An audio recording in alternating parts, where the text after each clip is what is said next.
क्षमा नहीं मिलता है, कहे कि हमें नहीं जानकारी थी।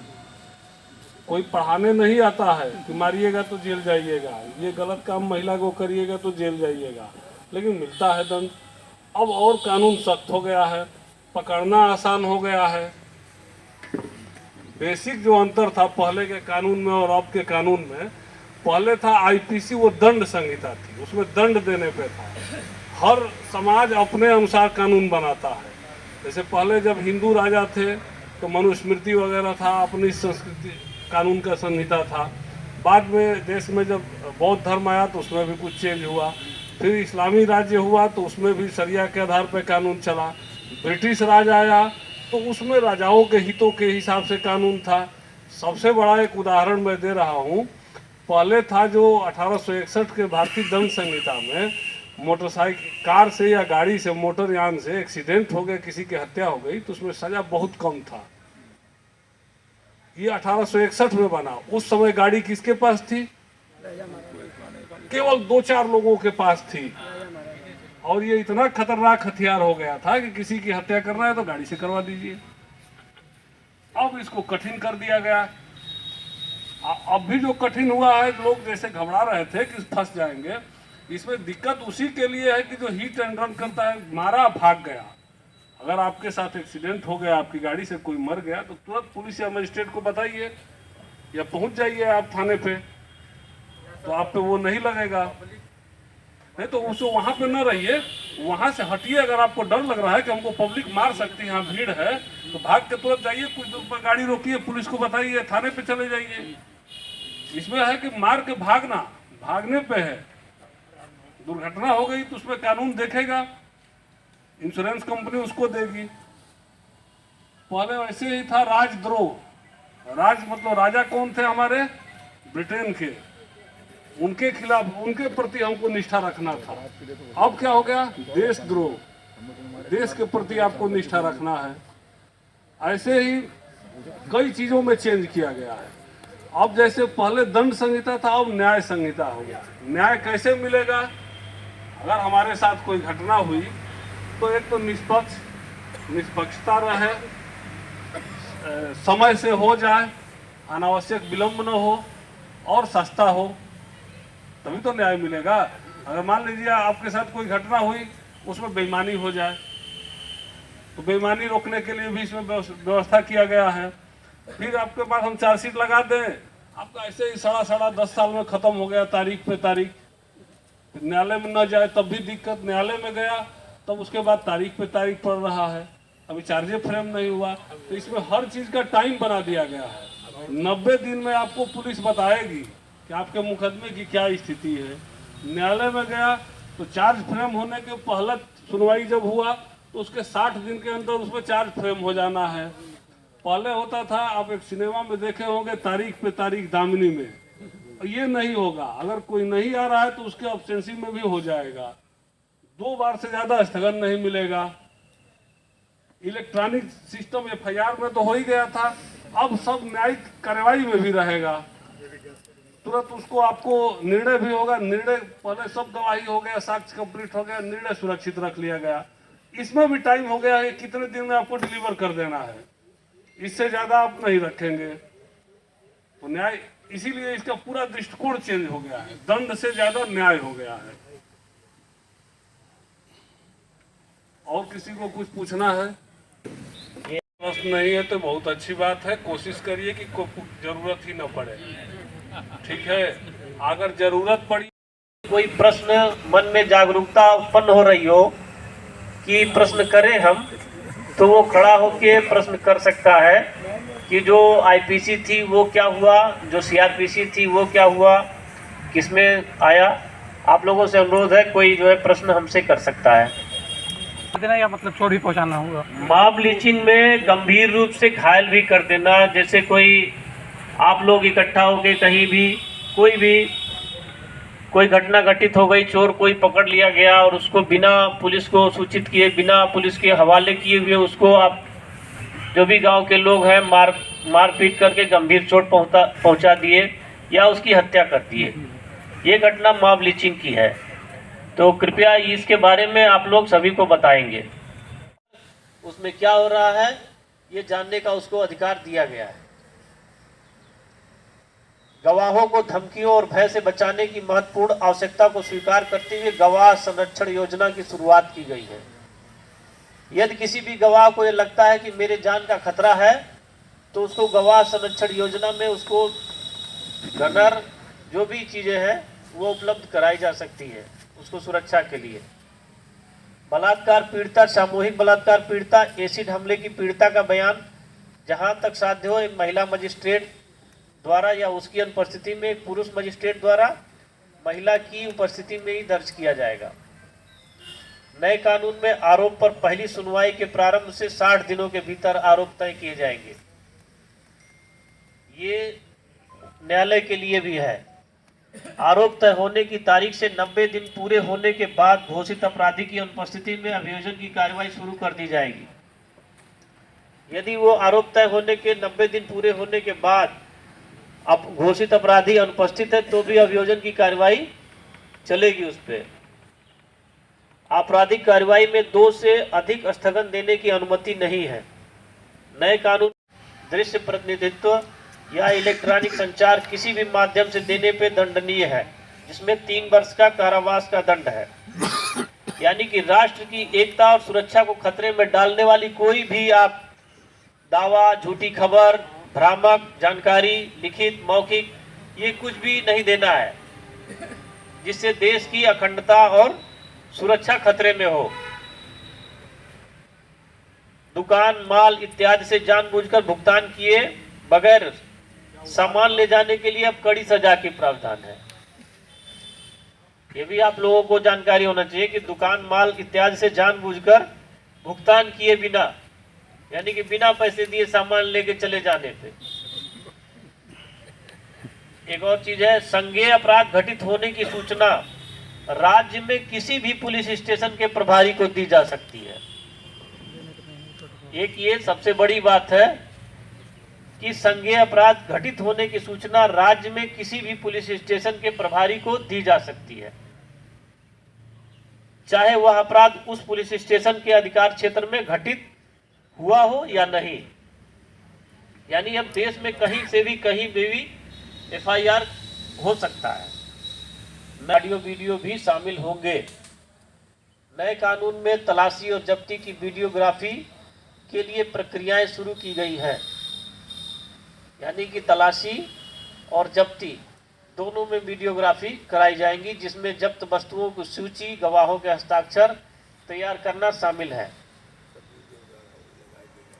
पीड़ित केंद्रित, अब ये नया कानून पीड़ित को आपराधिक कार्रवाई में एक हितकर के रूप में मान्यता देता है। उसे मुकदमा लेने से पूर्व सुने जाने का अधिकार प्रदान करता है। मुकदमा लेने से पूर्व सामुदायिक सेवा को भारतीय नागरिक संहिता सुरक्षा में पहली बार एक दंड के रूप में शामिल किया गया है। एक दंड ये नया सामुदायिक सेवा का जो जोड़ा गया है। जो छोटे अपराध होंगे उनमें उनको छूट दिया जा सकता है। ये सामुदायिक सेवा दंड जो है कहलाएगा। अपराध से अर्जित संपत्ति को सरकार द्वारा जब्त कर ली जाएगी। मजिस्ट्रेट उसे कुर्क और जब्त कर सकता है और मुकदमे की नतीजों की प्रतीक्षा किए बिना जांच के दौरान ही पीड़िता को वितरित कर सकता है। नए कानून में गवाहों के साक्ष्य मोबाइल फोन या अन्य ऑडियो वीडियो की इलेक्ट्रॉनिक माध्यम से लिया जा सकता है। आरोपी अदालत में इलेक्ट्रॉनिक हो जाएगी। नए अपराधों में घोषित अपराधी की अनुपस्थिति में जांच, मुकदमा, निर्णय की प्रक्रिया चलाई जा सकेगी। राष्ट्रीय एकता, समग्र होंगे। भीड़ द्वारा कहीं पे किसी भी व्यक्ति की यदि उसकी धर्म, मूल वंश, जाति वंश के आधार पर हत्या कारित करते हैं तो या समूह का प्रत्येक सदस्य को मृत्यु दंड या आजीवन कारावास का दंड का प्रावधान किया गया है। तो कृपया इस चीज को आप लोग अपने अपने गांव में जरूर बताइएगा। एक व्यक्ति अगर गांव का यहाँ से जाकर 10 व्यक्तियों को बताएगा तो 10 व्यक्ति फिर धीरे धीरे पूरे गांव में ये चीजें जानकारी हो जाएगी। क्योंकि लेकिन अब इसको समझने में थोड़ा सा वक्त लगेगा आप लोगों को। लोक सेवक को शासकीय कर्तव्य का निर्वहन करते समय विरत करने के लिए आत्महत्या का प्रयास करने के लिए 1 साल का कारावास एवं सामुदायिक सेवा का दंड है। इसका भी मतलब आप लोग समझ रहे हैं कि लोक सेवक के शासकीय कर्तव्य का निर्वहन करने में या उसको विरत करने में, वो उसको विचलित करने के लिए कोई भी आत्म अखंडता, संप्रभुता, आर्थिक सुरक्षा के लिए खतरा पैदा करते हैं या किसी समूह में आतंक फैलाते हैं, उनके लिए एक नई धारा जो है इसमें समाहित की गई है। नए कानून में राजद्रोह के अपराध को समाप्त कर भारत की एकता और अखंडता को खतरे में डालने वाले कृत्यों को दंडित करने के लिए देशद्रोह शब्द का प्रयोग किया गया है। यानी पहले जो राजद्रोह से संबंधित था वो राजद्रोह शब्द हटा के देशद्रोह कर दिया गया है। नए कानून में यदि 5 या अधिक व्यक्तियों के समूह द्वारा मॉब लिंचिंग, भारतीय साक्ष्य अधिनियम 1872 नए कानून में प्रतिस्थापित कर भारतीय न्याय संहिता 2023 जो पहले की भारतीय दंड संहिता थी यानी कि आईपीसी थी, वो आज से भारतीय न्याय संहिता 2023 के रूप में प्रयोग किया जाएगा। दंड प्रक्रिया संहिता 1873 भारतीय नागरिक सुरक्षा संहिता 2023 के रूप में अमल में लाया जाएगा। भारतीय साक्ष्य अधिनियम 1872 जो था वो भारतीय साक्ष्य अधिनियम 2023 बनाया गया है, जो 1 जुलाई 2024 से लागू हो गया है। नए आपराधिक कानून लोगों को औपनिवेशिक मानसिकता और निवेशवाद से मुक्त करेंगे।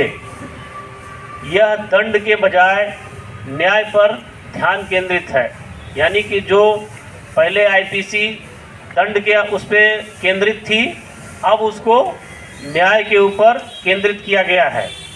सबके साथ समान व्यवहार मुख्य विषय है।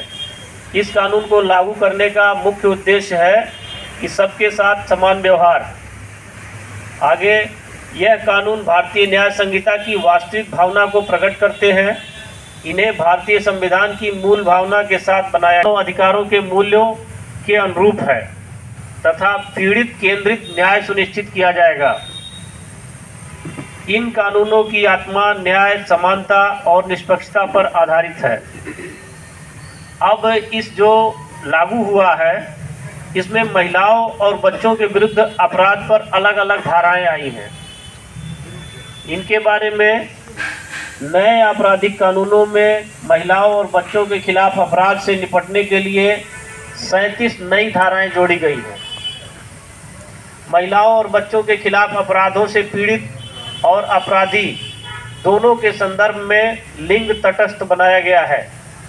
यानी पहले के कानून में ट्रांसजेंडर की कोई जो है वो नहीं थी, अब उसमें ये भी समाहित हो गए हैं ट्रांसजेंडर। आप लोग समझ रहे हैं? ट्रांसजेंडर यानी कि जिनको चाहे वो नर है न नारी है, ठीक है। तीसरे को भी उसमें शामिल किया गया है। नए कानून में बालकों को संगठित अपराध हेतु भाड़े पर लेना व नियोजित करना या नियुक्त करना दंडनीय अपराध है। संगठित अपराध में शामिल अपराधी और उनके सहयोगियों को भी कम से कम 5 साल की कैद और अधिकतम मृत्यु दंड और उम्र कैद के साथ साथ कम से कम 5 लाख जुर्माना का प्रावधान किया गया है। यानी अब आज से जो भी संगठित अपराध में चाहे भाड़े पर हत्या, साइबर अपराध, लूट, इस तरीके की जो भी गंभीर धाराओं में होगी उनमें कम से कम जुर्माना 5 लाख होगा। बलात्संग के किसी अपराध की इतला दी जाती है तो ऐसे इतला किसी महिला पुलिस अधिकारी या महिला अधिकारी द्वारा ही लिखा जाएगा। ये पहले से ही था, लेकिन अब और प्रभावी ढंग से इस पर कार्य किया जाएगा। बलात्कार पीड़िता के बयान को मोबाइल में किसी ऑडियो वीडियो इलेक्ट्रॉनिक माध्यम से रिकॉर्ड किया जाएगा। इस तरीके से अब इलेक्ट्रॉनिक साक्ष्य ज़्यादा जो है प्रभावी रहेंगे। महिलाओं से संबंधित अपराध जैसे बलात्संग आदि में महिलाओं के बयान किसी महिला पुलिस अधिकारी द्वारा ही लिखा जाएगा। ये भी अब एकदम प्रभावी ही रहेगा। बलात्कार पीड़िता, सामूहिक बलात्कार पीड़िता एसिड हमले की पीड़िता का बयान का वीडियो रिकॉर्डिंग उनके परिजनों के सामने होगा। एक ये जो है सबसे अच्छा जो ये किया गया है कि एसिड हमले की पीड़िता है, उसका बयान वीडियो रिकॉर्डिंग उसके परिजन के सामने ही किया जाएगा। गैंग रेप के मामलों में अब कम से कम 20 साल की सजा या आजीवन कारावास का प्रावधान किया गया है। झूठे वादे या छद्म पहचान के आधार पर यौन शोषण करना अब आपराधिक कृत्य माना जाएगा। चिकित्सकों को बलात्कार से पीड़ित महिला की मेडिकल रिपोर्ट 7 दिनों के भीतर जांच अधिकारी को भेजने का आदेश दिया गया है। महिलाओं से संबंधित अपराधों की विवेचना 2 माह के भीतर पूरा करने की व्यवस्था दी गई है।